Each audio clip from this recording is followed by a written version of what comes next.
Well, hello, everybody in the football land. It's Harvard and Zack for another analysis of two games.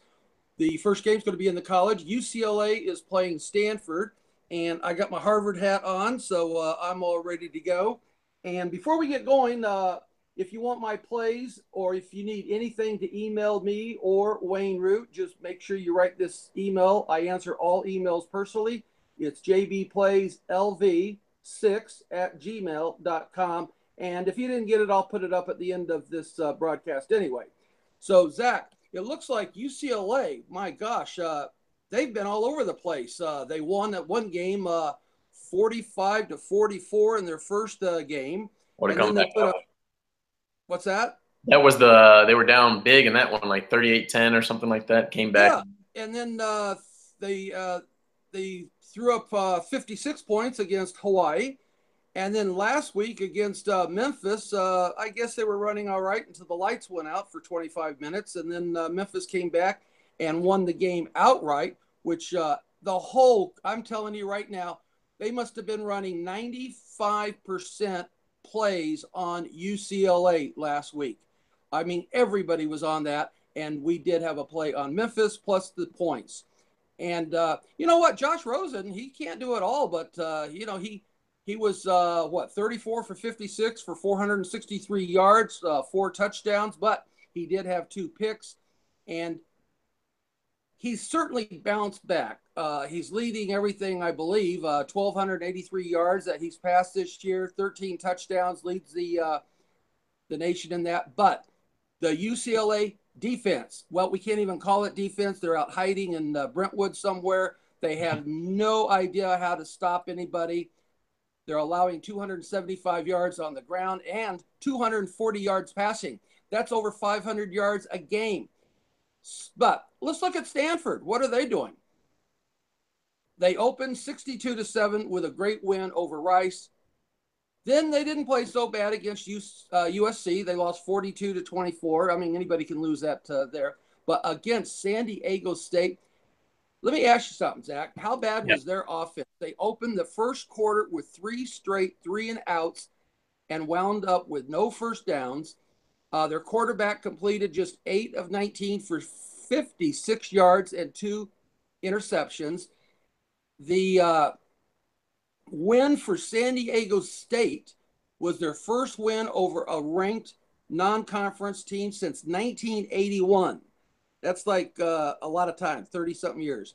Well, let me tell you who I'm going to take in this game, and then you can do your analysis. This is one of those it don't make sense play. The first question I have to ask is, why is Stanford, if they're not that good, they've lost back-to-back games, they lost to San Diego State, why are they a 7-point favorite? This seems like a lot of points. Bookie trap, give me Stanford, I'll lay the 7 points. Well, for me, I think you look at how bad UCLA's defense is and how strong Stanford's run game is. They're going to win in the trenches. They're going to get after Josh Rosen. They're going to hit him a lot.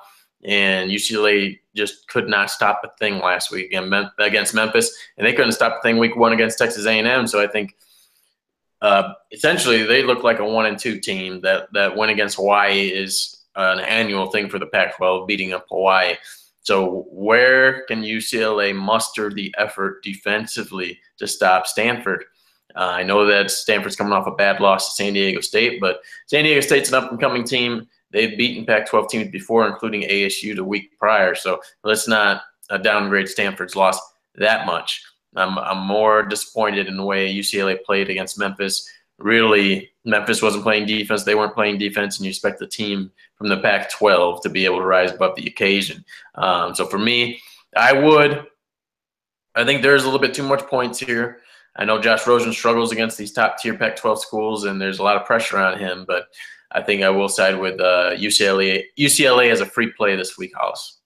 So you're taking UCLA plus the points. Plus the points. I just think there's UCLA hasn't played that good. They're probably rated just below where they should be in this one. And then Stanford, this is a back-to-back. They haven't left the state of California besides that game in Australia, which was one of those preseason games before week 1. So Stanford's been in place with the loss to USC, the game last week against San Diego State, and now home again.